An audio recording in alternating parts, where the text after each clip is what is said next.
जय श्री कृष्ण दोस्तों, स्वागत है आप सभी का श्री गरिमा एस्ट्रो चैनल पर। दोस्तों आज हम सुनेंगे फाल्गुन मास में कृष्ण पक्ष की विजया एकादशी की व्रत कथा। और इस एकादशी व्रत को करने से विजय की प्राप्ति होती है और आपको इस कथा को सुनने से आपके पाप नष्ट होते हैं और वाजपेयी यज्ञ का फल प्राप्त होता है। आइए सुनते हैं फाल्गुन मास के कृष्ण पक्ष की विजया एकादशी की व्रत कथा। तो उससे पहले अगर आप मेरे चैनल पर नए हो तो आप मेरे चैनल को तिथि त्योहार वास्तु उपायों की जानकारी के लिए चैनल को सब्सक्राइब जरूर कर लें और वीडियो को लाइक शेयर भी करें और नोटिफिकेशन ऑल करें ताकि मेरी आने वाली वीडियो आप पर सबसे पहले पहुंचे। पौराणिक मान्यताओं के अनुसार और स्कंद पुराण के अनुसार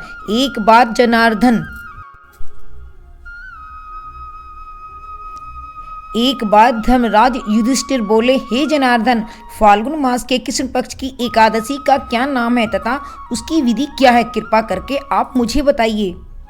तब इस बात को सुनकर श्री हरि भगवान बोले, हे राजन, फाल्गुन मास के कृष्ण पक्ष की एकादशी का नाम विजया एकादशी है। इसके व्रत के प्रभाव से मनुष्य को विजय प्राप्त होती है और इस विजया एकादशी के महात्म सुनने और पढ़ने से समस्त पाप का नाश होता है और उन्हें सभी कार्यों में सफलता मिलती है।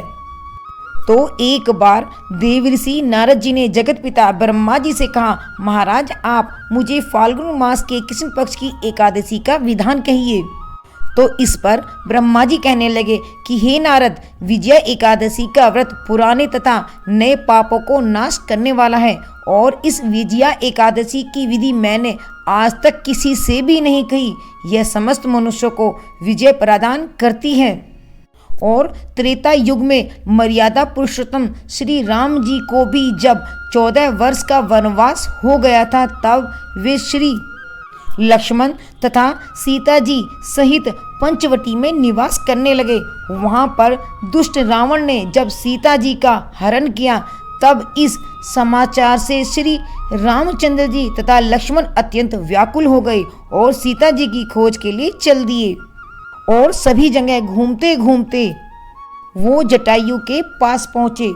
तब जटायु अपनी अंतिम सांसें ले रहे थे तो जटायु उन्हें सीता जी का सारा वृत्तांत सुनाकर स्वर्गलोक चला गया।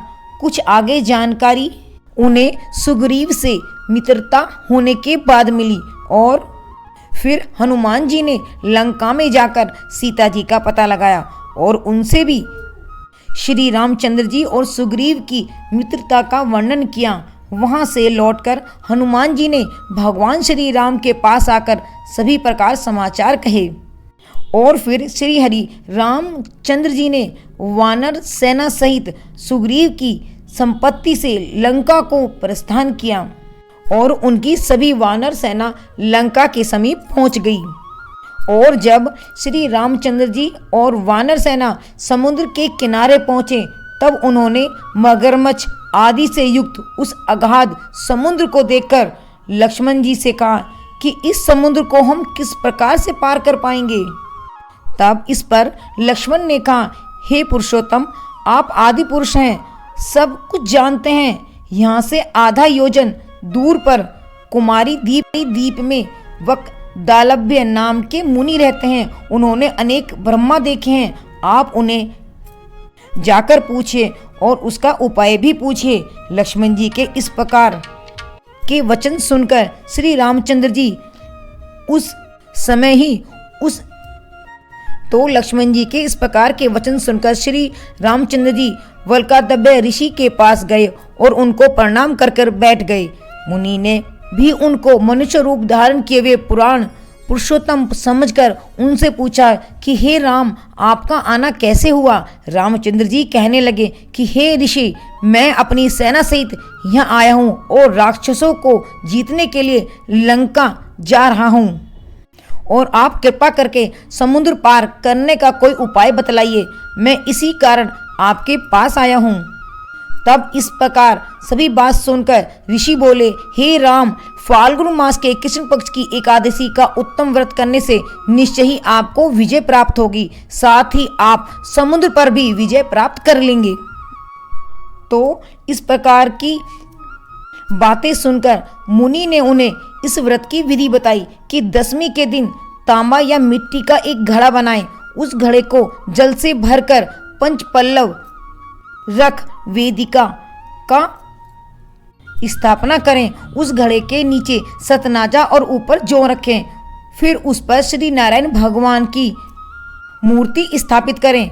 फिर एकादशी के दिन स्नान आदि से निवृत्त होने के बाद धूप दीप नैवेद्य नारियल आदि से भगवान श्री हरि की पूजा करें और फिर उस रात्रि को घड़े के सामने बैठकर रात्रि जागरण करें। द्वादशी के दिन नित्य नियम से ही निवृत्त होकर उस घड़े को ब्राह्मण को ही दें। और हे राम, यदि तुम इस व्रत को सेनापतियों सहित करोगे तो तुम्हारी विजय अवश्य होगी। श्री हरि रामचंद्र जी ने ऋषि के कथा अनुसार इस व्रत को किया और इसके प्रभाव से अतः हे राजन, जो मनुष्य विधि पूर्वक इस व्रत को करेगा दोनों लोकों में उसकी विजय होगी। और ब्रह्मा जी ने नारद जी से कहा, हे पुत्र, जो कोई इस व्रत के महात्म को सुनता या पढ़ता है तो उसे वाजपेयी यज्ञ का फल प्राप्त होता है। तो विजया एकादशी का व्रत सुनने वालों पर और पढ़ने वालों पर भगवान श्री हरि की कृपा बनी रहे, इसी कामना के साथ फिर मिलती हूँ एक अगली वीडियो में। राधे राधे।